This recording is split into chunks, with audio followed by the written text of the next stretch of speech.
Well, if you ask any communication scholar, they'll say it's the most important thing because everything involves communication. You see.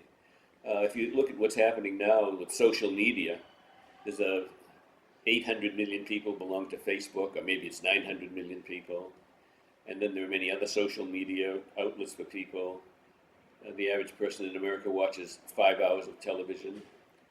The average 8 to 18-year-old is involved with something like 10 and a half hours of media.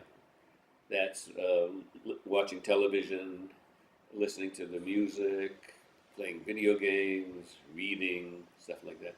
But because of the multitask, it comes down to 7.5 hours approximately. So the average 8 to 18-year-old in America is involved with almost 8 hours a day of media, which is like a full day's job if you think about it. And that media is full of commercials, and that leads to a kind of commercial culture and a kind of materialism in the people who watch these things.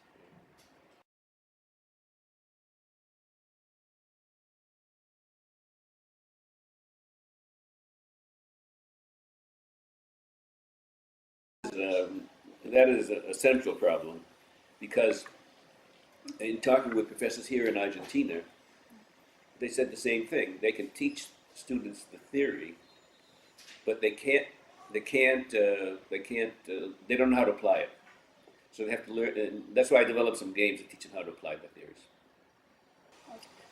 One model involves the various aspects of the communication process. That is, there is an artist.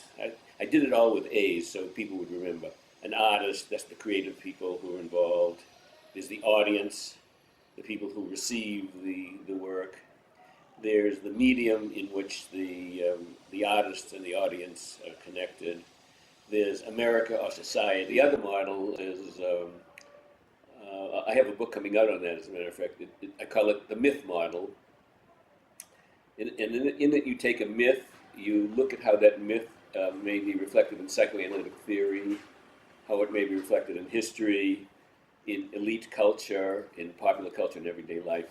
And my book takes that model and runs it through many different Greek myths and shows how many important pop culture and media texts are connected to those myths. So there's a mythological aspect to a lot of this work that we don't recognize.